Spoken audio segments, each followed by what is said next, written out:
إن الحمد لله نحمده ونستعينه ونستغفره ونستهديه ونتوكل عليه ونعوذ بالله تعالى من شرور أنفسنا ومن سيئات أعمالنا إنه من يهده الله فلا مضل له ومن يضلل فلا هادي له وأشهد أن لا إله إلا الله وحده لا شريك له وأشهد أن محمدا عبده ورسوله يا أيها الذين آمنوا اتقوا الله حق تقاته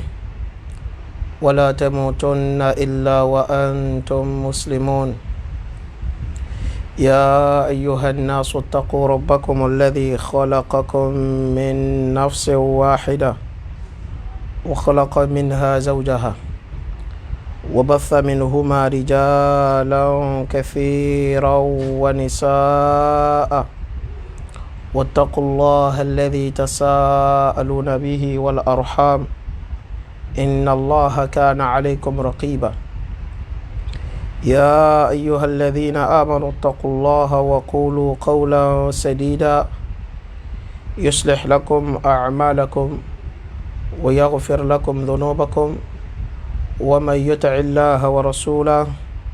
فقد فاز فوزا عظيما أما بعد فإن أصدق الحديث كلام الله وخير الهدي هدي محمد صلى الله عليه وسلم وشر الأمور محدثاتها وكل محدثة بدعة وكل بدعة ضلالة وكل ضلالة في النار فالعياذ بالله سبحانه وتعالى آليتي أدوقف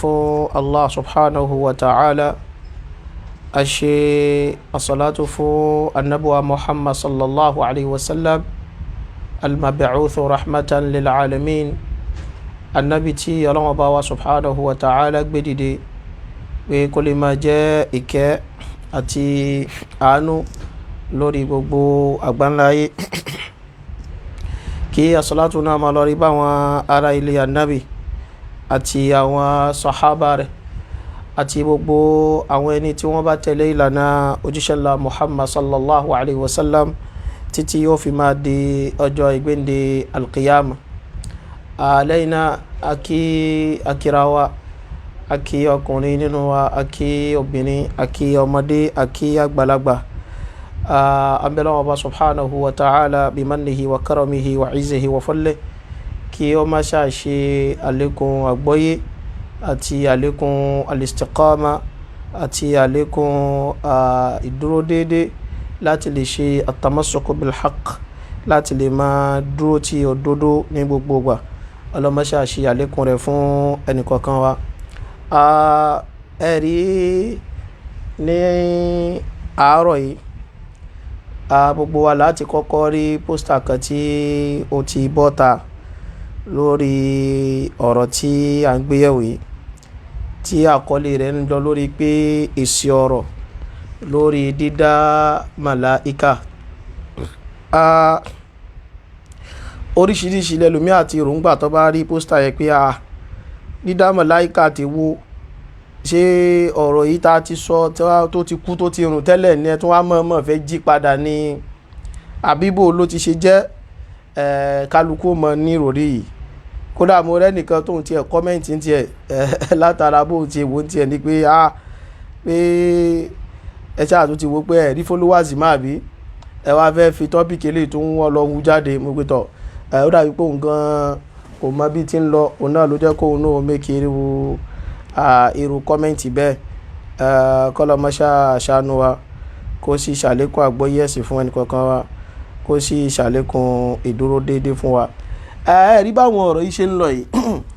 a lè máa jẹ́ kó máa yá àwọn èèyàn pé àwọn ahlu sunna wal jamaa kò sẹ́ni tó ráyè pàlàpàlà kò sì rẹ́ni tó ráyè ìranù kò sì rẹ́ni tó ráyè kó máa fàkókò rẹ̀ kó máa fi ṣe nǹkan tí kò ní wúlò fún nítorí pé ẹ rí pé láti bí ọjọ́ mẹ́ta nígbà táwùjọ wa tí ò sí rándanrandan kálukú náà ṣe kíni kálukú náà mẹ́ǹtẹ́ẹ̀nì ayé rẹ̀ àwọn onísùnnà ń ṣe wáàsí wọn lọ muhadara ti ń lọ halakọ́ ti ń lọ dàwúrọ́ ti ń lọ gbogbo ètò lọ bó ṣe yẹ kó máa lọ bó dẹ̀ ṣe yẹ kó wà nìyẹn ṣùgbọ́n ń jọ tí àwọn èèyàn kan bá kàn ti ń rò pé iṣẹ́ táwọn lọ gbà wá bọ́n gbowó rẹ̀ fún wọn ni bọ́n kàn brainwash wọn náà ni ó nípa àwọn ṣàfẹ́ wá da ìsìláàmù tó ti yanjú nílẹ̀ Yorùbá yìí àwọn fẹ́ wá dàrú kò sí tàbí ṣùgbọ́n àwọn kan náà máa dúró pé àwọn ó sì máa tún ṣe torí pé wọ́n ní fílẹ̀ fẹ́yìn kẹ́yìn máa lọ da gbogbo nǹkan rú ní gbogbo ìgbà torí ẹsẹ̀ kíjọ́ tá a bá ti rí dàrúdàpọ̀ kò sẹ́ni tó rẹ́dí àti máa dìde bẹ́ẹ̀ náà ni àríkàwé yẹn ń pariwo èsì ọ̀rọ̀ àwọn èrèsí ọ̀rọ̀ mọ́ kó lè ṣe sí ọ̀rọ̀ because inta ń pè ní èsì ọ̀rọ̀ ni ó kọ́kọ́ wá bọ́rọ̀ bá wá tọ́rọ̀ yìí ò wá jòkó bó ti yẹ kọ́rọ̀ ó ṣe jòkó ó ní èsì ọ̀rọ̀ náà ó ní yóò wá tẹ̀lé náà àríkàwé ti rí èsì ọ̀rọ̀ láàárọ̀ yìí kí ló fà á ó ní pé ọ̀rọ̀ tún ti ṣẹlẹ̀ ọ̀rọ̀ dẹ̀ tún ti bẹ̀rẹ̀ náà ni sotọ́rọ̀ bá ti ṣẹlẹ̀ tó ti bẹ̀rẹ̀ tí àwọn tọ́rọ̀ páwọn ò mọ̀ ju káwọn sáà máa fi ọ̀rọ̀ da ọ̀rọ̀ rú lọ kò sí tàbí ṣùgbọ́n àwọn ẹni tí ó bá fẹ́ mọ túnṣe náà mọ dìde pé òkè ṣẹ́yìn ti fẹ́ dàrú ná ọ̀rọ̀ yìí sì gbọ́dọ̀ mọ tò ọ̀rọ̀ yìí dẹ̀ gbọ́dọ̀ mọ ní bó ṣe yẹ kó mọ lọ náà ẹ rí i pé láti ìgbà tí kálukú ò ti gbọ́n kankan gbogbo ètò ń lọ bó ṣe yẹ kó mọ lọ oníkálukú náà dẹ̀ wà bó ṣe kálukú wa náà ṣe wà àwọn gbà tá a bá ti ń gbọ́ ìgbọ́kúgbọ́ tá a ti ń rí ìsọkúsọ kò sí tàbí ṣùgbọ́n àtúnṣe gbọ́dọ̀ mọ bárú ọ̀rọ̀ bẹ́ẹ̀ aná láti bí ọjọ́ mẹ́ta ọ̀rọ̀ dídá màláíkà kálukú ti sọ̀rọ̀ ń pa ẹ̀ kálukú ti mẹ́nu kú ò àmọ́ ṣẹlẹ̀ tó bá jẹ́ ìyá alágídí tí yóò mọ̀ ju kó mọ kágídí borí bíi fáànù yíbò lọ yóò mọ fagídí ṣe náà ni kò wá sọ pé tó bá ti wá ń fagídí ṣeun àwọn tí yóò bá túnṣe náà sọ pé sí wọ́n fẹ́ mọ lágídí dàrú náà àwọn àkànnà ò wá mọ fagídí náà mọ sí àtúnṣe ní òru ẹ̀ ní ìmọ́júmọ́ yìí ó ní mo rí fídíò clip kékeré kan tí kàwú wá tún ti bọ́ ta padà kàwú bá tún bẹ̀rẹ̀ kàwú bá ṣáà tún bẹ̀rẹ̀ ariwo kéèyàn máa gbé àìmọ̀ kan kó gbé àìmọ̀ kan rù báyìí kó wá máa fi àìmọ̀ kan yẹn kó sì máa forúkọ ìmọ̀ pé fáwọn èèyàn meanwhile àìmọ̀ kan tó dẹ̀ pure ni so ọ̀rọ̀ tá a ti kú tó ti rùn mo rò pé ẹ̀kan ṣe fi tíra hàn kàwú bóyá bí àwọn tíra Ihya Ulumuddin tá padà wá tú àṣírí gbogbo ibi tọ́rọ̀ ní ti wá so ìfẹ́ kàwú wá rí pé hadith yìí mọ̀ fẹ́ sọ̀pọ́tì táwọn máa ń sọ ní bá ń gbé wá bá kóòtì hadith ó nu táwọn ń sọ rèé ó bá tún kóòtì aya al-Qur'an aya wa ma ramaita subhanallah inna lillahi wa inna ilayhi raji'un láti fi establish pé àní tó ń sọ ń gbà yẹn náà sẹ́ àní bó ṣe rí náà nìyẹn afá ilẹ̀ Yorùbá ti tàná kọ́ lè ní ìmọ̀ èní òòjọ́ àná mọ́ àná lóníkálukú kan lè bọ́ ta wá kan sọ̀rọ̀ wá dẹ̀ sọ wá dẹ̀ mọ́ lọ bẹ́ẹ̀ àná ni wá kan sọ̀rọ̀ lórúkọ pé o ti sọ náà nìkan ò lè challenge àná nìyẹn àná ló lè máa lo wà nunkiru in shi'na ala nnasi qawlahum wala yunkiruna al-qawla hina naqulu ilẹ̀ tòní tó mọ̀ yìí bọ́ ọba ti wíwíkúwì à kò lé ọ lọ́wọ́ pé gba ilé yìí tó bá ti sọ̀sọ́kúsọ àjò mọ̀ pé ìsọkúsọ lélẹ́yìí so àdífì tó lọ mú wá ó sì ń pa irọ́ náà ni àwọn òsọ bá dìfì ẹ jẹ́ o kó ti àdífì ó sọ bá dìfì jẹ́ fáwọn èèyàn ó ṣàlàyé bí tí àdífì yẹn ti ń bọ̀ kí ní ìpìlẹ̀ àdífì yẹn ó ṣàlàyé then ọ̀rọ̀ pàwà là ń dá màláíkà má lo ìwà ìtékété ṣé wọ́n gẹ́mi sọ kíní kan níjọ́ mo fẹ́ fún kan nú àwọn ilé ìtékété ilé sí náà ni gbogbo ìròyìn burúkú tọkùnrin yìí fi ìròyìn àwọn sàhábì ànábì wa Muhammad sallallahu alaihi wasallam ìròyìn yìí orí ẹ̀ náà gbogbo wà ó pa àwọn sàhábì ànábì ó pè wọ́n dẹ̀dẹ̀wò rẹ̀ ìwà dẹ̀dẹ̀wò rẹ̀ ọwọ́ rẹ̀ láti mọ́ rí ó gba àwọn sàbí ànábì amúdún láàsì ó ní eléketekete ní ìwà ìtékété ọwọ́ rẹ̀ ló wà ìwà ìtékété yẹn òun ló wù níbi ọ̀rọ̀ ilé níbi hadith tó kò tí a sì tú ètékété yẹn náà a tú láàárọ̀ iná bí idhnillahi ta'ala ó pe àwọn sàbí ànábì wa Muhammad sallallahu alaihi wasallam ó pè wọ́n ní òpùrọ́ Abu Hurairah radiyallahu anhu ó ló pùrọ́ ni ìwọ gan sì lọ ń pa irọ́ eléyìí tó tún sọ yìí náà ní irọ́ lọ tún wá pa fáwọn èèyàn sinmi irọ́ kálukú ó fi ọlẹ̀ tó o bá ti pa irọ́ mọ́ ẹnìkan ò ní rí ti ẹrù tó o bá ti ń pa irọ́ mọ́ ìmọ̀ tó o bá ti ń parọ́ mọ́ ìdájọ́ ẹ̀sìn tó o bá ti ń parọ́ mọ́ àwọn sàhábà tó o bá ti ń parọ́ mọ́ ìdájọ́ Islam àwọn èèyàn náà sì máa jáde láti máa sọ pé irọ́ ló pa á sì máa dìbọ́ǹkì irú ẹ̀ ọlọ́run ti ṣe ìwọ náà ní irọ́ rẹ̀ yẹn jọ lójú rò pé àwọn èèyàn ojú àwọn èèyàn là bẹ́ẹ̀ tí mo ń sọ yìí nìkan lọ dìbọ́ǹk á di continue àti máa dìbọ́ǹkì ẹ̀ ọ̀ǹtìlíjọ́ tó o bá tó pa irọ́ mọ́ ọ̀ǹtìlíjọ́ tó o bá tó yí òdodo ọ̀rọ̀ Ọlọ́run níjọ́ tó o bá ti yí padà mọ́ tó bá ti ń continue láti máa yí òdodo ọ̀rọ̀ Ọlọ́run ọba padà àwa náà sì máa gbìyànjú láti máa continue láti máa establish pé bódodo ṣe rí rèé. Jàmáà mùsùlùmí ẹ wo elétekete lọ mú hadith wá. Nínú hadith tó mú wá ká má ti sọ̀rọ̀ pa hadith yẹn. Nínú hadith tó mú wá èyí tí wọ́n sọ nínú hadith yẹn ni pé Ọlọ́run ó dá àwọn màláíkà látara tẹ̀síbíhù téèyàn bá ń ṣe. Ọlọ́run ó dá àwọn màláíkà ló wà nínú hadith yẹn o. Elétekete wá fẹ́ lo hadith yẹn bí establish irọ́ tó ń pa. Ó wá ń sọ fún àwa pé ọ̀rọ̀ tó ń sọnù ní tó ń sọnù kọ́ òpùrọ́ ni ọ́ anta kadhab òpùrọ́ ni ọ́ irọ́ sì lọ́mọ ń pa. Níjọ́ tó fẹ́ bẹ̀rẹ̀ sí ní gbé ọ̀rọ̀ yìí wá bó ṣe bẹ̀rẹ̀ rẹ o fúnra ara ẹ ló sọ ẹnìkan kò tí sí ẹ lẹ́nu ìwọ ló sọ fún ara ẹ pé Ọlọ́run ò dá màláíkà mọ́ àwa ló kù tá à ń dá màláíkà. Ọlọ́run ò dá màláíkà mọ́ bó ṣe sọ nìyẹn àwa ló kù tá à ń dá màláíkà. Wọ́n á bá kẹ́fì irọ́ sì ló ń pa. Now into kóòtù jáde àdìsí tó lọ mú wá sí ṣe tó wà ń bẹ̀ ni pé àwa là ń dá màláíkà Ọlọ́run ò dá màláíkà mọ́. Èyí tó wà nù àdìsí tó kóòtù ni pé Ọlọ́run ọba ló ń dá màláíkà. Èyí tó wà ń bẹ̀ nìyẹn. So ti rí pé o fẹ́ lo ètekéte ni ìwọ tó ń pe amúrú làásì létékéte so o rí pé wọ ni elétékéte báyìí. Ẹ̀yin mùsùlùmí ṣe rí báyìí ìwọ tó o bá ti lè pe àwọn ẹni Ọlọ́run níròyìn burúkú kan máa retí ẹ̀ yóò ṣẹlẹ̀ sí wọn náà. Ìwọ tí wọ́n lè mọ pa àwọn sọ̀hábì Ànábì ní létékéte táwọn èsì ìṣe létékéte sọ rí pé wọ́n lọ wá di létékéte báyìí ó pa irọ́ tán ó wá rí pé irọ́ yẹn ò lọ mọ́ ó wá bẹ́ẹ̀ dọ́gbọ́n ó ti ń parọ́ yẹn ó ti yí ó kọ́kọ́ yí síbi àfikàrù ó tún lọ yí nísìnyí ó tún lọ mú àdìfì wá àdìfì tí ó sọ̀pọ́ọ̀tì tó ń sọ irọ́ dẹ̀ ló ń pa fún àwọn èèyàn ìwọ náà dẹ̀ mọ̀ pé irọ́ ló ń pa ó wá fẹ́ fi ètekéte ó fẹ́ fi gbé wọlé sórí pé létékéte ni ẹ. ló fẹ́ sọ pé tọ́pìkì yìí gan èsì ọ̀rọ̀ fún elétékéte gan ló yẹ kó bá dé gan sẹ́f èsì ọ̀rọ̀ fún elétekete torí pé mo ti sọ kíní kan pé àwọn ìwà àtẹ́fínròyìn ọ̀sọ̀ àbá ìta bá ti rí lára yín ẹ̀yin náà la mọ̀ fi ròyìn níjọ́ tó wáyé ti wá dẹ̀dẹ̀wù rẹ̀ á fi dẹ̀dẹ̀wù rẹ̀ yìí náà qualify bọ̀ níbi eléyìí tó ṣe yìí ètekéte ló fẹ́ lò hadithi tó kóòtì wa khalaqallahu ló wà ń bẹ́ẹ̀ wa khalaqallahu Ọlọ́run ọba ó dá kìí ṣe pé Ọlọ́run ò dá mọ́ àwa lókù tá ń dá màláíkà kò sí bẹ́ẹ̀ pé Ọlọ́run ò dá mọ́ báwa ló kù tá ń da ìyẹn kọ́ ló wà ń bẹ̀ so ohun tó wà ń bẹ̀ náà ni pé Ọlọ́run ọba ní ń dá màláíkà eléyìí tí wọ́n kọ́ fẹ̀ díẹ̀ ta náà pé àsopùrọ̀ ni ọ́ èyí ó sì jẹ́ káwọn èèyàn lè mọ̀ pé gbogbo kílèmù rẹ tó ti ń kílèmù yẹn náà á jẹ́ káwọn èèyàn mọ̀ pé àṣerọ́ tiẹ̀ ní gbogbo ẹ̀ torí pé ó ti clear báyìí ní sí pé kìí ṣe pé Ọlọ́run kọ́ ló ń dá wọn mọ́ in tó wà níbi hadith tó kóòtì ni pé wa khalaqallahu Ọlọ́run ọba ní ń dá ó ní hadith tó kóòtì rẹ̀ روي أن رجلا جاء إلى رسول الله صلى الله عليه وسلم فقالت تولت عني الدنيا وقلت ذات يدي وإلى حديث يعني بذلك أنه افتقر وقل ما بيده من المال فقال له صلى الله عليه وسلم فأين أنت من صلاة الملائكة وتسبيح الخلائق وبها يرزقون قال قلت وما هي يا رسول الله قال سبحان الله بحمده سبحان الله العظيم وبحمده أستغفر الله 100 مرة ما بين طلوع الفجر إلى أن تصلي الصبح تأتيك الدنيا راغمة صاغرة وبتي وانو كاملة يعني أي ويخلق الله عز وجل من كل كلمة ملكا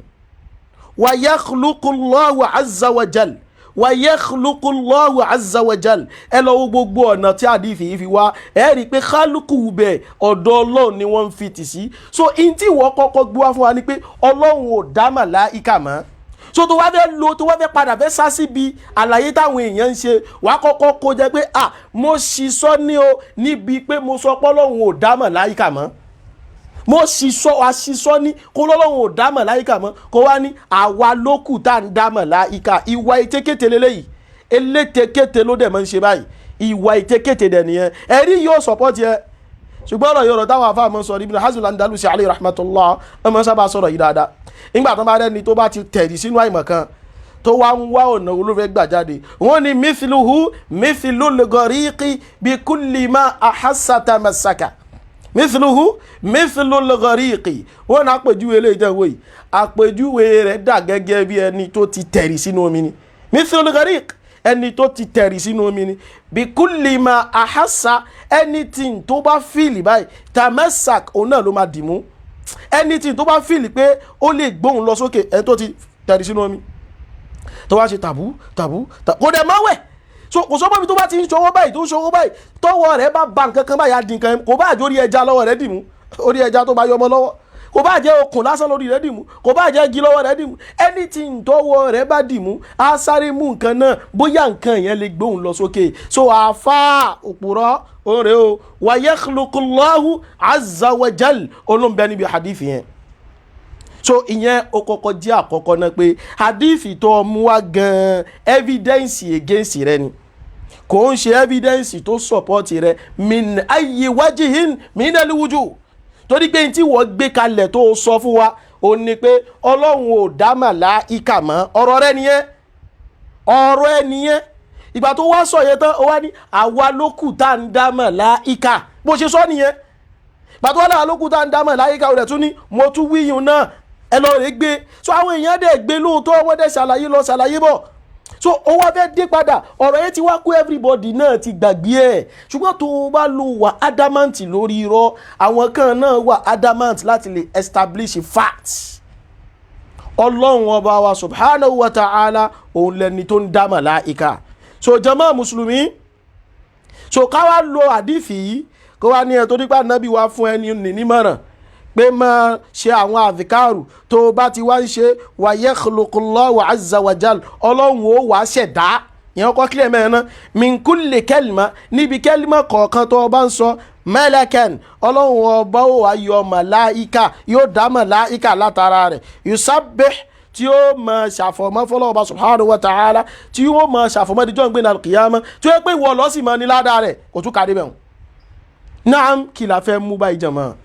ó ní pé nínú hadithi yìí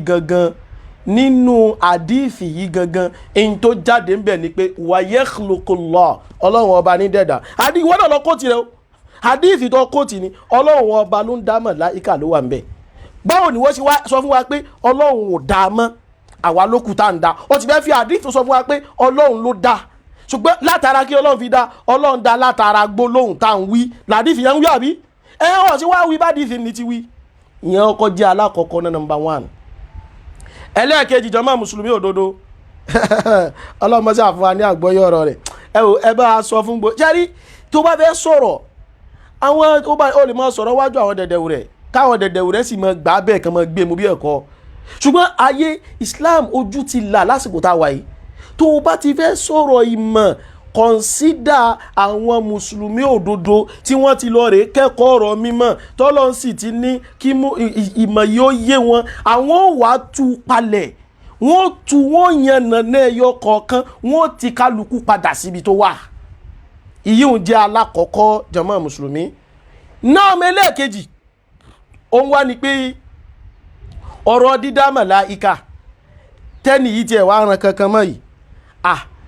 èyí táwọn bá ti ẹ̀rọ pọ̀ bá wí ni pé tó bá mọ̀ padà yá náà ọmọ padà láwọ̀ èèyàn gan pàápàá àwọn màláíkà àwọn náà tún dá àwa náà tó wáyé pẹ̀lú àwọn tó fẹ́ mọ́ lọ dìmú rẹ̀ ọ̀yà yẹ́sì yẹn làwọn ètò ẹ̀rọ tún padà sọ yìí náà ìpẹ́ ẹ̀wọ́ àwọn ọlọ́ǹgan kan ló dáwọ̀ èèyàn ìyẹn láyé tí kò tún wá sọ náà torí ọkọ lè kó ti àdìfì tó sọ yìí tó lámọ́lẹ̀ pọ̀nàgànà tí ó pé irú yẹ̀kùlùkù tó wà ń bẹ̀ ni ó wà máa lọ dìíhùn náà mú tó jẹ́ pa ti tún sí pé kò sọpọ́ọ̀tì rẹ̀ yẹ̀kùlùkù lọ́wù ni àdìfì tá a ti ẹ̀rọ pọ̀ mú wa ọ̀tí mú yìí wa àwọn ọmọ kan mú wa máa ń retí kí àwa ti sọ àwọn ò mọ̀ da omi sórí ni omi tá a bá ti dà sórí yóò sàn sí gbogbo ara yóò sàn dẹ́sẹ̀ bó sì yẹ kó máa rí lọ́nu ní mo lọ bá àwọn ọ̀jẹ̀ wẹ́wẹ́ kan téèyàn kan á sọ ẹ wàá sọ tán ilé o máa sọ tiẹ̀ lọ irọ́ kò sí tó jọ ìwọ bá ti bọ́ta ìwọ bá ti fún wọn lésì ọ̀rọ̀ sì yanjú dáadáa gbogbo ẹ̀ yóò lè kúlẹ̀ kan náà àwọn pàwọn àmọ́ lọ bísí pẹ̀lú àwọn ọ̀jẹ̀ wẹ́wẹ́ kan àbáwọn ìmútọ́ pé òpùrọ́ làwọn náà káàkiri sọ́kàn parọ́ kiri ayé irú àwọn yìí kò sọ̀rọ̀ lọ́rọ̀ tiwọn. náà jàmáà mùsùlùmí hadith kan bẹ́nu sahih Muslim hadith ló sì ní àlàáfíà ni ó wà ní sahih Muslim hadith afáwa Hudhayfa al-Ghifari radiyallahu anhu wa sahabati ajma'in ó ló ní sami'tu Rasulullah sallallahu alayhi wa sallam yaqul ó ní mo gbọ́ tàbí sallallahu alayhi wa sallam sọ pé idha marra bin nutfati 42 layla ba'atha Allahu ilayha malakan idha marra bin nutfa ó ní àtọ̀ ìtúbọ̀ àbí ọ̀rọ̀ àtọ̀ náà ó ní àtọ̀ nígbà tó bá ti ń bẹ nínú ìyá wa sperm tó jáde lára ọkùnrin tó papọ̀ mọ́ sperm ara obìnrin tó wá lọ dúró sínú àpòlùkẹ́ ó ní thintani wa arba'una layla ó ní tí 42 days tó bá ti kọjá lórí àtọ̀ yìí ba'athallahu ilayha malakan Ọlọ́run ọbọ̀ wà rán màláíkà sí fasawwaraha màláíkà yìí ni yóò wá yàwòrán ọmọnìyàn àtọ̀ yìí yóò yàwòrán rẹ̀ wa khalaqa sam'aha wa khalaqa sọ́rí báyìí ó ní màláíkà yìí khalaqa sam'aha ó ní yóò wá dá ìgbọràn ó ní yóò dá ìgbọràn fún àtọ̀ wa basaraha ó ní yóò dá ojú khalaqa ó ní yóò dá ìríran fún wa jildaha ó ní yóò dá awọ ní yóò dá fún wa lahmaha ẹran tí ó wá fi bo egungun rẹ̀ ó ní yóò dá wa idhamaha egungun rẹ̀ tí awọ tí ẹran ó bò tí awọ wà bò náà òun náà ni yóò dá. Thumma qala ya Rabb yóò ṣe tó wá ní olúwa mi o adhakarun am untha mo ti wá dá báyìí ṣé akọ ni kí n ṣe ni àbí abo fayaqdi rabbuka ma sha olúwa rẹ̀ ó wá dájọ́ tó bá fẹ́ kálákọ ni kálábo ni wa yaktubul malak malaika yìí náà yóò wá kọ́lẹ̀ bẹ́ẹ̀ thumma yaqul yóò tún wá malaika yóò tún wá sọ yìí pé ya Rabb olúwa mi o ya Rabb ajalu kí ni ìgbà tí ó lò láyé fayaqulu rabbuka ma sha Ọlọ́run wá sọ ìgbà tí ó bá lò láyé wa yaktubul malak malaika yóò wá kọ kalẹ̀ thumma yaqulu ya Rabb rizqu yóò tún olúwa mi o irú adísìkì rẹ̀ bó ni yóò ti tó fayaqdi rabbuka ma sha olúwa rẹ̀ ó dájọ́ tó bá fẹ́ wa yaktubul malak malaika yóò kọ kalẹ̀ thumma yakhrujul malaku bis sahifa lẹ́yìn náà malaika yóò tún wá mú tákàndá jáde fi yadi yóò mú tákàndá yìí jáde pẹ̀lú tí ó máa bẹ lọ́wọ́ rẹ̀ fala yazidu ala ma umir kò ní fi kún tọ́lọ́run ọba ti pa láṣẹ nígbà tí ń bẹnu yàrá wala yankusu kò sì ní dínkù jama wọn ní màláíkà ó ní ó dá gbogbo nǹkan yìí jama mùsùlùmí tọ àwa làwa tí wọn ń dá màláíkà báyìí àbí màláíkà ní dá wa àdìsí mi ìtúre àdìsí mi ìtúre tọ sáwa làwa ń dá màláíkà báyìí ni àbí màláíkà ló ń dá wa jama alábọ̀ ẹ̀kọ́ àtẹ̀ntì mò bá yé níwájú àdìsí báyìí níwá ní tọ́ màláíkà kankan ló dán mi ènìyàn ọlọ́run ọba wa ọlọ́run ọba kọ́ ló dán mi ènìyàn kó wá ní màláíkà olódáyàn kán wá ní kí ló dé kó wá mọ lọ rè kóòtù àdìsí yẹn ti mọ̀ pé elétekéte tí ń bá ń wábo ní ó sá sí òní òmùrú ẹ̀ elétekéte tí ń bá ń wábi tí ó sá sí òní ó ṣe kí ni jàmọ́ òní yóò mọ lọ rè múrú ẹ̀ ó ní yóò mọ lọ rẹ̀ múrú ẹ̀ ọlọ́run ọba wa subhanahu wa ta'ala ọlọ́run ọba lọ́ba tí ń dá wa iṣẹ́ tó fẹ́ rán màláìka òun ló rán wọn yẹn kò dẹ̀ síṣẹ́ tọ́lọ́run ọba wa subhanahu wa ta'ala tí ò lè rán màláìka àmọ́ ìwé ìjẹ́pọ̀ rán màláìka yẹn náà ọ̀dọ́ tá alájà fi tiẹ̀ sí ọ̀dọ́ ọlọ́run náà lápè ládẹ́dá wa ọdún ẹ̀ lájà fi tiẹ̀ sí kíyàn kan wá dé kí wọ́n wá ní àwọ̀ ọ̀tí ẹ̀ wá láwa èèyàn ẹgbẹ́ wa màláìka tọ́lọ́run ọba dá látara ìmọ́lẹ̀ ọwá láwa lókù tá à ń dá wọn inna lillahi wa inna هذا جهل هذا جهل فالعياذ بالله من الجهل اللهم إني أعوذ بك من الجهل فإن الجهل مهلكة ومقتلة والله أي مكان من قياني أي مكان سي من قانوني so hadith mi tún rè o eléyìí nísìnyí ó láwọn màláìkà ní dáyàn ṣé ń tẹ́ tún wá wí ni pé àwọn èèyàn ò tún dá màláìkà mọ́ o ọlọ́wọ́n ọba ò tún dé èèyàn mọ́ o ṣé ń tẹ́ tún wá gbé kiri ni pé àwọn màláìkà àwọn olókùn tán dé èèyàn subhanallah ìsọkúsọ ọ̀rọ̀ yẹn àkídà kí àkídà ó ní kéèyàn ó sọ pé àwa èèyàn là ń dá màláìkà pọ́lọ́hún ọba ò dá màláìkà mọ́ ọ̀rọ̀ tó jìnnà sí ìmọ̀ ni àti wá parí ẹ̀ ọ̀tún wa lọ rẹ̀ ń tún gbé jáde nítorí àdífì tó ọlọ́run pọ̀ ká ó yẹ kí tí èèyàn bá ti ẹ̀rọ pé òun ti ẹ̀rí kinní kan mọ̀ páwọn èèyàn náà sùn àwọn èèyàn náà iṣẹ́ ìmọ̀ làwọn èèyàn jòkó tì láàárọ̀ iṣẹ́ ìmọ̀ ni wọ́n jòkó tì lọ́sàn-án àwa ti sọ kíní kan in uditum udina bẹ́ẹ̀ bá tilẹ̀ dé àwa náà mọ̀ padà wá bẹ́ẹ̀ bá tilẹ̀ dé láti mọ̀ fọn ìrọ́ká àwa náà ó sì mọ̀ padà dé pa fẹ́ mọ̀ establish tó bá jẹ́ òdodo ọ̀rọ̀ a ní fi yín lẹ̀ lọ́rùn kẹ́ wá mọ̀ polówó irọ́ kẹ́ mọ̀ polówó ìmọ̀ kan kẹ́ mọ̀ fi àkídà kákìdà kẹ́ mọ̀ fi sórí ẹ̀mí wa kẹ́ wá mọ̀ gbé agbára tọ́lọ́wọ́ bá subhanahu wa ta'ala kẹ́ tún wá fẹ́ mọ̀ gbákù lọ́wọ́ ọlọ́run ò dá màláíkà mọ́ ẹ wo nǹkan ẹ wo náfúyù yẹn ọlọ́run ká ní òtí ẹ̀ sí náfúyù yìí ń bẹ̀ ni ọ̀rọ̀ yóò bá mọ̀ tí ẹ̀ máa dùn sọ àmọ̀ mọ̀ gbé sábẹ́ ṣe àdùn ní bóyá mùrọ́dù rẹ̀ rẹ̀ la'allahu yuridu kadha wa la'allahu yuridu kadha wa la'allahu yuridu kadha à ń tó ń bọ̀sibọ́sí bá a bá ń ṣèrántí ọlọ́run ọba tọ́ba lọ́lọ́run ọba ó mọ̀ wá dá màláíkà pẹ̀lú ìrántí ọlọ́run àwọn hadith àtàwọn àyà alukur'an ó pọ̀ jàǹtìrẹrẹ tí ó tútù mọ́ ilé yìí fún wa tó wà nú alukur'an wa tí gbogbo wa sì jọ ń kà. kí ló dé táwọn wa dáadáa pa irọ́, kí ló dé táwọn wa mọ̀ tákàn fẹ́ mọ́ bá ọ̀rọ̀ lójú jẹ́. in fact al-Hafiz ibn Hajar al-Asqalani alayhi rahmatullah gbàtàn fẹ́ sọ̀rọ̀ tán débi hadith inna ahadakum yujma'u khalquhu fi batni ummihi 40 yawman nutfa gbàtàn wá débẹ̀ àwa débi gbólóhùn thumma yursalu ilayhi al-malak bí tí àtọ̀ bá di ẹ̀dá tán Ọlọ́run wà rán màláíkà sí. ó wá ní Ibn Hajar ló sọ yìí o, ó ní litaswirihi màláíkà yóò wá yàwòrán ọmọnìyàn wa takhliqihi ọgbọ́n tó lò wa takhliqihi wa kitabati ma yata'allaqu bihi. وقال ابن حجر أيضا ابن حجر تنوى ومعنى إسناد النفخ للملك أنه يفعله بأمر الله. pé ìtumọ̀ pé a ní kí màláíkà ó máa fẹ́ mi sí èèyàn lára kí màláíkà ní fẹ́ mi sí lára pẹ̀lú àṣẹ Ọlọ́run ni ó màláíkà ò lè dá sí. والنفخ في الأصل إخراج ريح من جوف النافخ ليدخل في المنفوخ فيه والمراد بإسناد إلى الله تعالى أن يقول له كن فيكون. Ọlọ́run ọba ni ó sọ pé kẹ́mi ó máa dára yóò sì máa dára. Ọlọ́run ọba ni ó pàṣẹ àmọ́kàn gbéṣẹ́ ní fún màláíkà ṣe rápèjúwe ìtàkàlẹ̀ mú wá fọ́rọ̀ yìí kọ́rọ̀ ìtúlẹ̀ clear dáadáa. ẹ wà àwọn ìjọba wa wọ́n jó lórí ẹni ká mọ̀ ní President Muhammadu Buhari ò tún kò tún ọ̀nà ṣe o yé wọn tún kìíní kan ṣe ẹgbẹ́ wàrà mọ́ kọ̀ọ̀bílẹ̀ nílùú eléyìí ọlọ́mọṣẹ́ àforíjì wa ó jẹ́ pé irú ìlànà ni ìlànà Ahlus-Sunnah wal Jama'ah níbi ìbò lórílẹ̀ ó ní ẹ̀kọ́ lọ́dọ̀ àwọn Ahlus-Sunnah wal Jama'ah. àmọ́ kí la fẹ́ mú bẹ́ẹ̀ ni pé bí President Muhammadu Buhari hafidhahullahu ta'ala wa ra'ah wasadada kutọ ọlọmọsí àbáwá kó president wa lọ́wọ́ àti gbogbo àwọn tí wọ́n ṣe ń ṣe ìjọba lé wa lórí. kan wá ní ó dá ọ̀nà Lagos Ìbàdàn expressway ẹ gbọ́dọ̀ parí ẹ̀kọ́ tó December wọ́n wá parí ẹ̀ wọ́n wá sí ṣe pariwo táwọn pa á ní pé Buhari ló ṣe ọ̀nà Lagos Ìbàdàn expressway ẹ dákun ṣé òun ló wa caterpillar ṣé òun ló ń kó fílì síbẹ̀ ṣé òun ló ń mix sìmẹ́ǹtì ṣé òun ló ń mix iyẹ̀pẹ̀ tó máa ń dà sí ti ṣó kí ni tiẹ̀ níbẹ̀ kọjá pé ó kàn pàṣẹ àmọ́dọ̀tà là ń ṣàfi tiẹ̀ sí ọ̀dọ̀ rẹ̀ ní. walillahi al-mathalul a'la Ọlọ́run ọba ló wá ní àpèjúwe tó ga jùlọ. Ọlọ́run lè assign iṣẹ́ kan pé ìwọ báyìí ìwọ dó sáyè yìí ìwọ màláíkà báyìí ìwọ dó sáyè níbi tán bá ti ń ṣèrántí Ọlọ́run ìwọ màláíkà báyìí ìwọ wà ń bẹ. kò yí ṣe pé wàá sọ pé àwọn èèyàn tí wọ́n wá ń bẹ́ẹ̀ ni wọ́n ń ṣe. Ọlọ́run ọba wa subhanahu wa ta'ala oníṣe àpèjúwe tó Ọlọ́run tó sì ga ju tìjọba tàbí wéyìí lọ. ṣé pé a sì máa rò pé after all yẹpẹ àti kinní àwọn tó pọ̀ pọ̀ àwọn bẹ́gà ni náà yẹpẹ àwọn ibi tó ti lọ kó àwọn kinní kan ni náà lágbájá àwọn àmọ́ ẹ̀dá tó lóun ọba máa ń dá òun gangan ni ó pàṣẹ. ẹ jẹ́ fún wa lápèjúwe tá a bá fẹ́ tẹ̀ láwọn ìròríkìrò yìí tó fẹ́ fi justify ọ̀rọ̀ tí ò bá ìmọ̀ lọ yìí ẹ jẹ́ fún wa lápèjúwe kan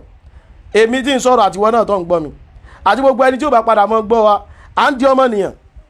à ń sọ̀rọ̀ à ń di ọmọnìyàn à ń gbọ́ ayé ẹ̀kọ́ ni ọmọnìyàn tá ń di ìbò níbo láti wá àtọ̀ ni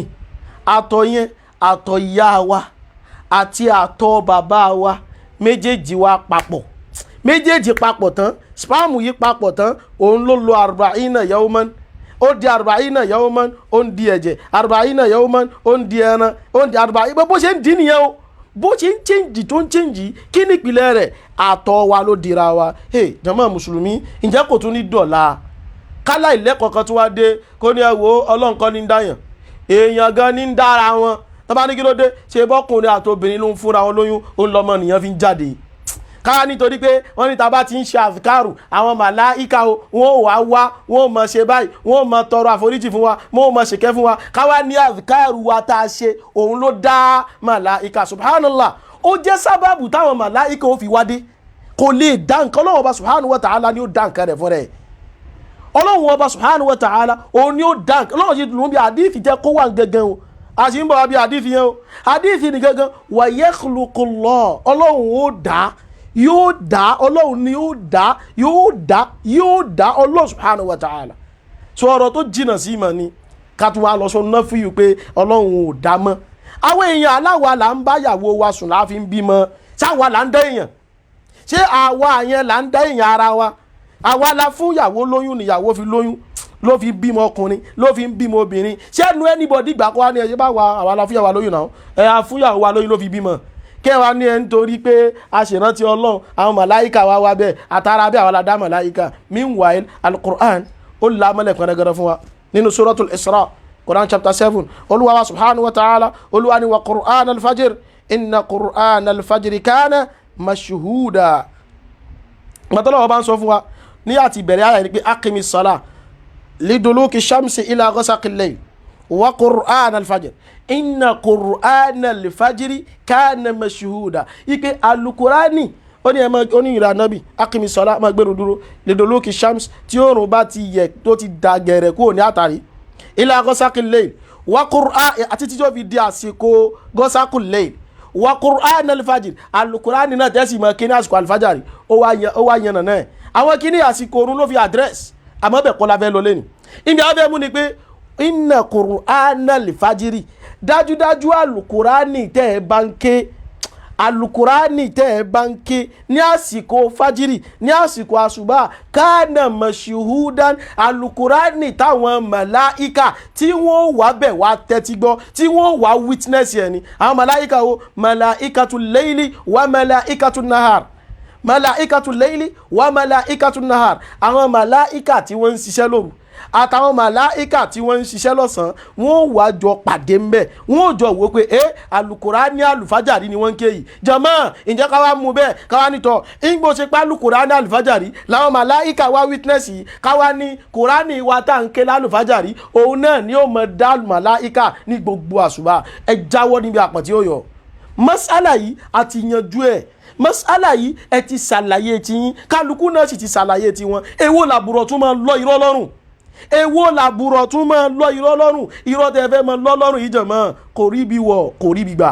tẹ́ ẹ bá sinmi wàláhì alazim àwọn èèyàn náà sinmi kódà bẹ́ẹ̀ bá sinmi ilẹ̀ Yorùbá yìí ó sinmi bẹ́ẹ̀ bá dákẹ́ à ń sọ̀sọ́kúsọ ilẹ̀ Yorùbá yìí kò ní máa ṣe ariwo ẹ máa àwọn èèyàn tó bá ti rí kinní kan bá ti sọ lọ́wọ́ yìí báyìí nísìn ẹlòmíràn ti mọ̀ pé àwọn àfáà tó ti ń jà ìjàkọ́ àlàyé ọ̀rọ̀ nígbà tí ẹ̀kan bá lè sọ irọ́ àwọn ẹlòmíràn náà ṣàlàyé tọ èyí tẹ́ a máa sọ pé ẹwọ ẹ̀yà àfà ẹwọ ẹ̀fi wọ́n lẹ̀ ẹ máa sọ lórí ọ̀gá kálukú máa sọ tiẹ̀ kálukú ń sọ tiẹ̀ látijọ́ yìí ni o amẹ́ni bá ti ń trespass tí bá ti ń tasẹ̀ àgẹ̀rẹ̀ ní kúrò níbi àwọn tó dúró tó jókòó inú ọ̀rọ̀ Islam wallahi ànífilẹ̀ lọ́rùn èèyàn kò ní mọ̀ sọ fún apọ́lọ̀ ò dá màláìkà mọ́ kó wá níyàn lókù tó ń dá màláìkà kálukú ti wá sọ̀rọ̀ ó tún wá lọ tún gbé jáde padà pẹ̀lú ògo lọ́dọ̀ Ọlọ́run oníkálukú náà sì tún máa tún àwọn àlàyé ṣe eléyìí ó jẹ́ ọ̀kan jama jẹ́ wá mọ́ tó wá pani lẹ́rìn jù tó sì bá nínú jẹ́ ó ní pé kàwú tí ń pariwo hadisi kan dọ̀yìfù ni hadisi kan wọ́n parọ́ rẹ̀ mọ́ nàbí bá já béèrè lọ́wọ́ ọ̀gá pé hadisi eléyìí tẹ́ wá ń gbé kì í níbo lẹ́yìn ti wá rí sà níbo làdífì ẹ̀ ń bò ló ń ti wá ṣáàdìfì ẹ̀ ń bẹnu sọ Bukhari èsì ni pé rọ̀ ṣé ń bẹnu sọ Muslim èsì ni pé rọ̀ ń bẹnu sunan Abi Dawud èsì ni pé rọ̀ ń bẹnu sunan Tirmidhi èsì ni pé rọ̀ ń bẹnu sunan Nasa'i èsì ni pé irọ́ ń bẹnu Ibn Majah èsì ni pé irọ́ gbogbo kútùbù síta hadithi yìí bẹ̀ mọ̀ kọ́ ló wà ń bọ̀ lẹ́tí rí mú wá ìbásàlàyé ẹ̀ fáwọn èèyàn ẹgbẹ́ káwọn èèyàn mọ ibi tí hadithi yìí ti wà kí láwọn àfọ́ ní hadith kí ni wọ́n sọ ń pa hadithi yìí tẹ́ bá mọ bárú hadithi yìí pàdé jọmọ́ ẹ lè mọ bá nínú Ihya Ulumuddin tí al-Imam al-Ghazali alayhi rahmatullah Ihya Ulumuddin sire gbogbo wa náà la mọ àlàyé àwọn àfà lórí àwọn ahadithi tí ń bẹnu ẹ̀ àyíbẹ̀ àwọn ahadithi tí ó lálàáfíà àwọn àdápa irọ́ hadith àdápa irọ́ mà Nábì wa Muhammad ó kúnnu tíra Ihya Ulumuddin àwọn tó lálàáfíà náà bẹ́ẹ̀ o kódà àwọn ọ̀rọ̀ gidi mi náà bẹ́ẹ̀ o al-Imam al-Ghazali alayhi rahmatullah ẹni àdúrà tá a ti ṣàdúrà ní wọn fún wọn ní pé tó in táwọn náà rò pé wọ́n lè ṣe àmọ́ tíra Ihya Ulumuddin nínú tíra tó yẹ pé táwọn táwọn fámi ò pé ni wọ́n ní kí ní jẹ́ bẹ́ẹ̀ pé kò sí Ihya Ulumuddin náà pé àmọ́ àkíkọ́ rẹ̀ ni pé Imatatu Ulumuddin ṣé a máa tún yẹ kọ́ mọ̀ pé ní Imatatu Ulumuddin torí àwọn àdífi irọ́ tó kún bẹ́ẹ̀ ló yẹ kọ́ mọ̀ pé bẹ́ẹ̀ jàmọ́ àdífi irọ́ pọ́nbélé òun làdífi tán gbé káàkiri ẹ bá a sọ fún wọn pé tán bá ládìífì kájà dìífì rọ àdìífì rọ gangan òlélẹ̀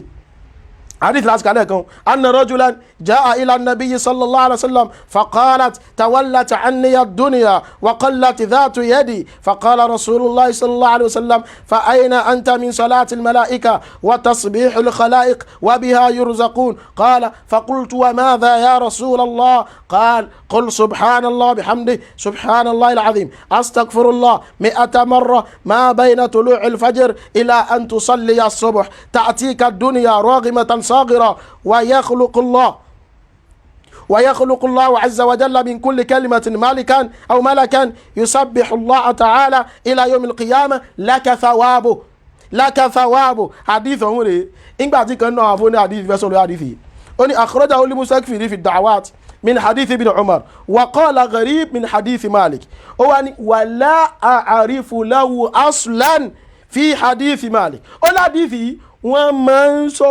máa ń nà sábẹ́ sọ́dọ̀ Málíkì ni àmọ́ wọn ò tiẹ̀ rí pìlẹ̀ fún nípa ọ̀rọ̀ yìí nípa àdìfì tá a lè mọ́dọ̀ Málíkì ni ó tiẹ̀ dá ṣe máa ní mú àtọ́ gbogbo ẹ̀ sọ̀híhù ni ẹ bá wa mú wá nu mú àtọ́ níbi tí ọ̀rọ̀ àdìfì yìí bá wà àdìfì yẹn mú jáde nu mú àtọ́ tí gbogbo ẹ̀ tó jẹ́ sọ̀híhù ẹ rí pé àdìfì yóò sí nu mú àtọ́ Imam Malik alayhi rahmatullah jama ọ̀kanu bákan náà ẹlẹ́ẹ̀kejì àdìfì al-Imam Ibn Hibban alayhi rahmatullah òun náà sọ̀rọ̀ nípa hadithi wọ́n wá mú àwọn sanadu tí hadithi bá dé wá ó dárúkọ ní Al-Fadl al-Jundi ó wá dárúkọ kí yẹn náà gbà látọ̀dọ̀ Ishaq ibn Ibrahim yìí Ibn Hibban wá fẹ́ kọ́mẹ́ntì lórí hadithi yìí ó ní la ashukku Ibn Hibban ó ní mi ò ní doubt annahu mawdu'un ala Malik pé hadithi yìí wọ́n parọ́ rẹ̀ mọ́ Maliki ni wa Ishaq ó ní Ishaq tẹ́ sí níta dákọ́nu sanadu àdífì yẹn póhun ló gbọ́ látọ̀dọ̀ Ishaq ibn Ibrahim Tabari tó gbọ́ látọ̀dọ̀ Abdullahi ibn Walidi al-Adani tí yìí wọ́n ló ń gbọ́ látọ̀dọ̀ Malik wọ́n ní Ishaq yìí ẹni tá a mọ̀ yìí munkarul hadith àdífì rẹ̀ àdífì tí ma fi ń yapa sáwọn ẹni rẹ̀ ni o wọ́n ní in fact àdífì rẹ̀ ẹ má bínú ìyá àti alafiqat bil mawdu'at àwọn irọ́ ni ó pa yóò wá mọ̀ọ́mọ̀ pa máa wọn tó jẹ́ àwọn fiqat ta ló sọ̀rọ̀ yìí Ibn Hibban ẹ bá lọ yóò ní al mawdu'at ẹ tún bọ̀rọ̀ yìí mẹ́ al mawdu'at ta wúyẹ lè bá dìfì míì tí ò ní jẹ́ bóòdù nù ẹ o àmọ́jẹ̀mọ́ mùsùlùmí bíyàn kan ó bá tiẹ̀ wá kó ti àdìfì fún wa kò ní jẹ́ pẹ́rú ẹni tó ti pe àdìfì Bukhari ní da'if kò ní jẹ́ pé ẹni tó ti kọ̀ndẹ́mù Bukhari fún wa ẹni tó lè kọ̀ndẹ́mù Bukhari tí gbogbo ayé tẹ́wọ́ gbà ìwọ̀n lọ rẹ̀ mú àníṣẹ́ àníbẹ̀yẹn bá ti tẹ̀rì sínú omi gbogbo tó bá fìlì náà ni yóò máa dì mú ọ̀rọ̀ ní ti wò pé ọ̀rọ̀ tí mo máa sọ ìyá àṣìṣọ́ mọ̀rẹ́ àwọn lọ rẹ̀ ń wá àdìfì irọ́ òun lẹ́fẹ̀ẹ́ máa fi justify irọ́ tí àmọ́ bó pùrọ́ tí máa rí náà nù tẹ́ rí ìrùn pùrọ́ láyé tó bá ti pa irú ẹyọ kan báyìí tí a máa tí ó mọ̀ sí yóò mọ̀ wá irọ́ míì wo lòun ó fi justify irọ́ tó ń pa kò bá jẹ́ pé ẹgbẹ̀rún irọ́ ni yóò pa àmọ́ àwọn ọmọ sọ fún yín pé ìwọ tó bá ti parọ́ ẹyọ kan àpọ́nlé tó bá ti fẹ́ fúnra rẹ ní àpọ́nlé ṣàrọ̀ra múrò ẹyọ kan ìmọ̀ kọ bọ́ta pé mo parọ́ nìyí máa wíwú ẹ̀ mọ́ wà ìmọ̀ kọ dákẹ́ síbẹ̀ káwọn tí yóò bọ́ wí kí gbogbo ẹ̀ sì rọra kú bẹ́ẹ̀ àmọ́ kọ bọ́ta ó tún máa fi irọ́ mi justify irọ́ àwọn èèyàn ó bọ́ta láti máa tún túnú àṣírí irọ́ tó fẹ́ máa fi justify irọ́ so hadith yẹn jẹ́mọ́ hadithun da'if àwọn míì sì gbà pé hadithun mawdu' hadith yẹn ò lálàáfíà jẹ́mọ́ hadith tán ń gbé kiri o hadith tí wọ́n ń gbé kí òun náà rèé kí wàá la fẹ́ ṣe báyìí níbo la wá fẹ́ dúró sí báyìí hadith tẹ́ lọ mú wá hadith ni ò lálàáfíà so ọ̀rọ̀ yìí àwa kọ́ là ń dá màláíkà ọlọ́run ọba ní ń dá màláíkà ìrántí ọlọ́run wa máa ń pe màláíkà wá tẹ́ bá gbogbo àyè tẹ́ ẹ bá ti rántí ọlọ́run a ti ṣàlàyé lẹ́yìn láìmọye ìgbà gbogbo ìjókòó tí wọ́n bá ti ń ṣèrántí ọlọ́run àwọn màláíkà ò kí ń jìnnà sí bẹ́ẹ̀ òdodo nìyẹn so ẹni bá fẹ́ sọ̀rọ̀ tí ó bá ṣẹ̀rí àmú sọ fún wa pé níbi tán bá ti ń ṣèrántí ọlọ́run àwọn màláíkà máa ń bẹ́ẹ̀ ẹnìkan kò ní takò ọ́ níbi wọ́n bá ti ń ṣèrántí ọlọ́run àwọn màláíkà máa ń wà ń bẹ̀ àwa làábọ̀ máyà kùránì pé olúwa ti sọ fún wa pé wa qur'anal fajr inna qur'anal fajri kana mashhuda so ibi tán bá ti ń ṣèrántí ọlọ́run àwọn màláíkà wọ́n wà bẹ́ẹ̀ àwọn màláíkà wọ́n jókòó ń bẹ̀ kódà anábùwà Muhammad sallallahu alaihi wasallam anábì ní nadhifu asnanakum anábì ní ẹ fọ ẹnu yín kó mọ́ dáadáa fa innaha turqul Qur'an torí pé ẹnu tálù Qur'an fi ń gbà jáde ni nígbà tí ó tún mọ yanjú ẹ̀ ó ní torí àwọn màláíkà gan wọ́n mọ̀ ń wọ́n gbà tẹ́ bá ń kí al-Qur'an wọ́n fẹ́ mọ wá lísìn sí tẹ́ǹkẹ́ kẹnu yín tún máa mọ̀ rùn nígbà náà eléyìí ni òkodoro ọ̀rọ̀ àmọ́ ká máa yí ká wá torí pé aṣáàfẹ́ sọ tó strange aṣáàfẹ́ sọ tétí ò gbọ́rí aṣáàfẹ́ sọ táwọn èèyàn mọ̀ rí níjọ́ téèyàn bá ti rò pé òun ó mọ̀ sọ bẹ́ẹ̀ man fa'ala ma sha'a laqiya ma sa'a man fa'ala ma sha'a laqiya ma sa'a ẹ bá ti rò pé in tó bá wù mí mo lè ṣe tó ní tí wọn náà bá rí fara rẹ̀ mọ́ èyí ò bẹ́ẹ̀. ẹlẹ́ẹ̀kejì àyà Kùránì jẹ́ tó wá kóòtù kò tẹ̀ wá bá tẹ̀ sọ́mu ẹ̀wà mọ́rọ̀ mẹ́ta tọ́lọ́wọ́ bá sọ bá nẹ́bùwà Muhammad ọlọ́wọ́ bá tọ́lọ́wọ́ bá parí ẹni ọlọ́run wà lákínà lọ́ha rọ̀ mọ́ ọlọ́run ló rọ̀ mọ́ definitely anything táwọn màláìka bá ṣe àbádùá kan la ṣe táwọn màláìka fi wá ọlọ́run ọba ló ní kí wọ́n wá ọlọ́run ọba òun ló tún ní kí wọ́n wá. jàmáà mùsùlùmí abẹ́lọ́wọ́ bá wa bimannihi wa karamihi wa izzihi wa fadlihi an yazidana wa iyyakum ilman nafi'an wa rizqan tayyiban wa amalan mutaqabbalan wa shifaan min kulli da. Ẹgẹ́ bá wa ti máa ń sọ àwọn oníjà pẹ̀lẹ́ nìkan a sì bẹ́ nìkan kan jà. Gbogbo eléyìí tí ń ṣẹlẹ̀ yìí èsì ọ̀rọ̀ ó máa wá níjọ́ tá a bá ti ń rí ọ̀rọ̀, èsì ọ̀rọ̀ yóò máa tẹ̀lé níjọ́ tí sọkúsọ ọ̀rọ̀ bá ti ń wá. Kò sáàyè nílẹ̀ Yorùbá yìí ká wá rò pé àwa kan la lè sọ èyí tá a bá sì ti sọ náà ní final, ẹnìkan kan ò sì gbọ́dọ̀ yẹ̀ wá lọ́wọ́ wò ń tá a bá sọ. Wàláhì kò sáàyè rú ẹ̀. Islam ẹ̀sìn Ọlọ́run ọba wa ní subhanahu wa ta'ala. Islam ẹ̀sìn Ọlọ́run ọba wa ní, Ọlọ́run ló sì ní Islam. Ẹ̀sìn yìí sì rèé kìí ṣe ti bàbá ẹnìkan, kìí ṣe ti mọ̀lẹ́bí ẹnìkan, gbogbo wa lájọ ní. So ẹ̀yin tá a bá mọ sọ́npa ẹ jẹ́ kó mọ ṣe déédéé qala, kó ṣe déédéé kí Ọlọ́run ọba wa sọ, kí l'Ànábì wa Muhammad sọ, kí l'àwọn sàhábà ridwanullahi alayhim kí ni wọ́n sọ. Ẹni bá ti rò pé òun fẹ́ máa sọ tóun fíìl nínú Islam ájò mọ̀ pé irọ́ kò sáàyè rẹ̀. O ò lè sọ tó fíìl, sọ t'Ọlọ́run ọba wa subhanahu wa ta'ala tó bá fẹ́ ká máa sọ. Ìyìn tá Ànábì wa Muhammad sallallahu alayhi wa sallam tó bá fẹ́ ká máa sọ. Ànábì gan fún rẹ̀ Olúwa ní wa ma yantiqu anil hawa in huwa illa wahyun yuha. Ọlọ́lá Ànábì tẹ́ wò yẹn kò ní sọ̀rọ̀ pẹ̀lú ìfẹ́ inú rẹ̀. In huwa illa wahyun yuha, kó já pé wáyí tá a bá fi ránṣẹ́ sí òun náà ni yóò máa sọ. So ìwọ tí wọ́n náà bá fẹ́ sọ̀rọ̀ ọ̀rọ̀ Islam, ìwọ náà má sọ̀rọ̀ fẹ́nu tiẹ̀. Ọlọ́run ò bá lè gba nábì láàyè kí ìfẹ́nu ta nábì wọnú Islam, ṣé ìfẹ́nu tiẹ̀ ni yóò wá wọlé ni? Yìí tí wọ́n náà bá ti pé wọn náà ló kàn fíìlì bẹ́ẹ̀, táwọn èèyàn bá ti ṣàlàyé fún ọ jùlẹ̀ ẹ̀yà ìpọ́nlọ́ ló tiẹ̀ ní ọ̀ṣọ́ dandan, ìwọ náà já jùlẹ̀ pé wẹ́ bóyá mo dẹ̀ lè rán tiẹ̀. Èèyàn máa ní ìtìhámù ra'ayi, èèyàn lè sọ̀rọ̀ gbà mí pé ọ̀rọ̀ tí mo sọ ìjẹ́ ń fi pé àbí mi ni tí mo sọ àbí kò fẹ́ lọ ni. Ìwọ náà tiẹ̀ máa ní dáùtù sí tí wọ́n gan bá sọ fún rẹ̀. Àmọ́ tí wọ́n bá ti pé gbogbo tó bá jà sọ òun náà ni hak, máa retí pé àwọn ẹni tí ò bá gbà pé hak ló ń sọ, àwọn náà wọ́n sì máa jáde láti máa ṣàlàyé pé eléyìí tó sọ́yà yín irọ́ lélẹ́yìí, eléyìí tó sọ́yà yín òdodo ọ̀rọ̀ ni eléyìí. Abẹ́lọ́n subhanahu wa ta'ala kọ́lọ́n kó mọ́ ṣáà fún wa ní àgbọ́yé ọ̀rọ̀ rẹ̀. Mo rí àwọn èèyàn kan, ẹnìkan ní why is it that you can't do without criticism, hatred and bitterness fill your heart toward your fellow Muslim. Bẹ́ẹ̀ni yìí ṣe feeling ti ẹni yẹn. Irú yín báyẹn mọ́ tó máa ń fa ni pé ẹ̀yin náà tá a bá pàtẹ wá sí ìbẹ̀rù Ọlọ́run ẹ̀yin wá gbọ́. Tẹ́ ẹ bá ti rí àwọn tó máa ń kọ́mẹ̀tì báwọn, àwọn gan lẹ́mọ́ dá padà sí pé alábùkù ni wọ́n náà.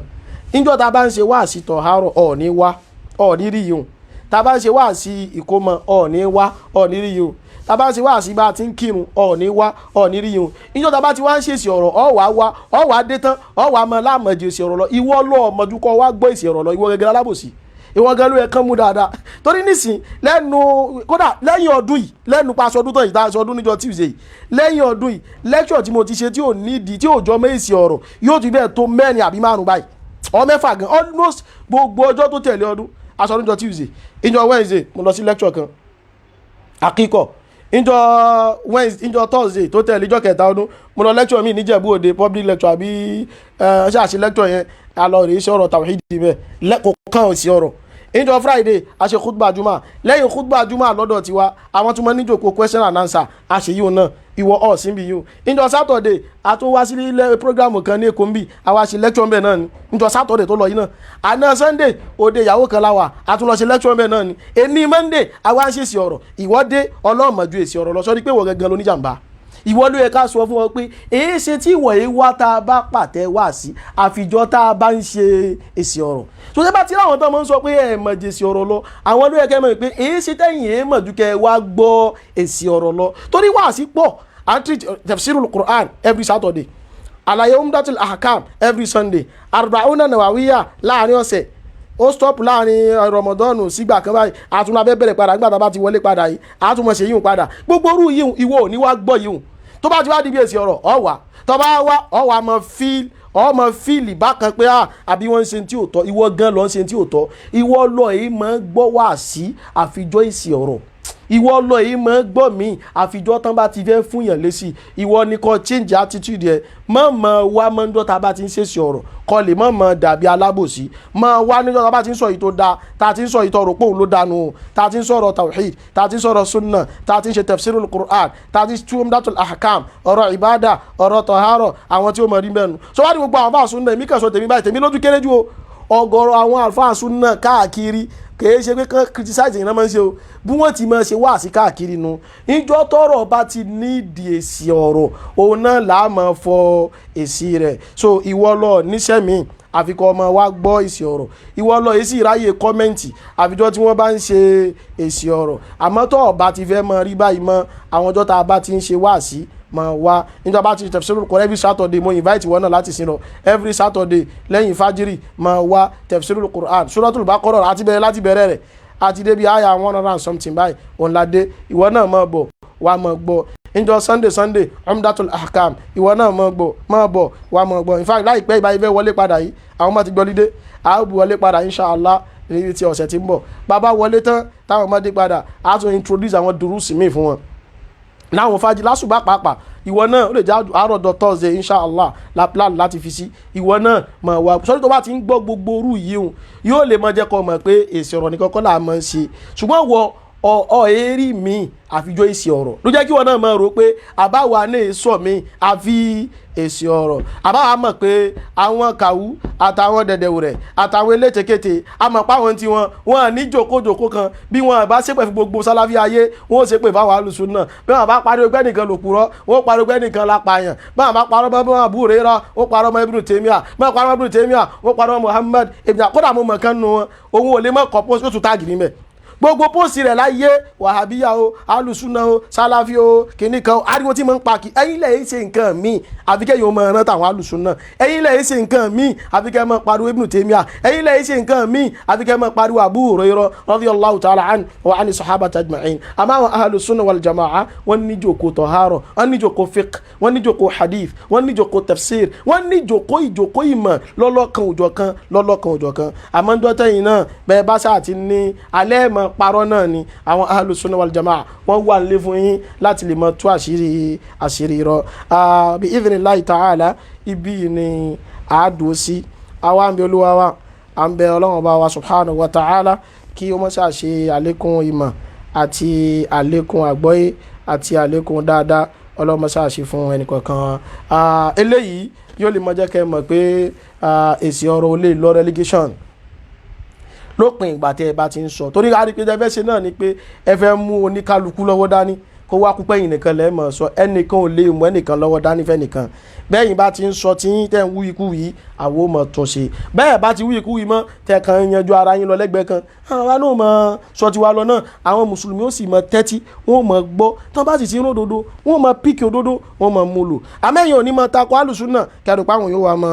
wọ́n mọ̀ ròyìn wọn subhanakallahumma bihamdik ashhadu an la ilaha illa ant astaghfiruka wa atubu ilaik wassalamu alaikum wa rahmatullahi wa barakatuh.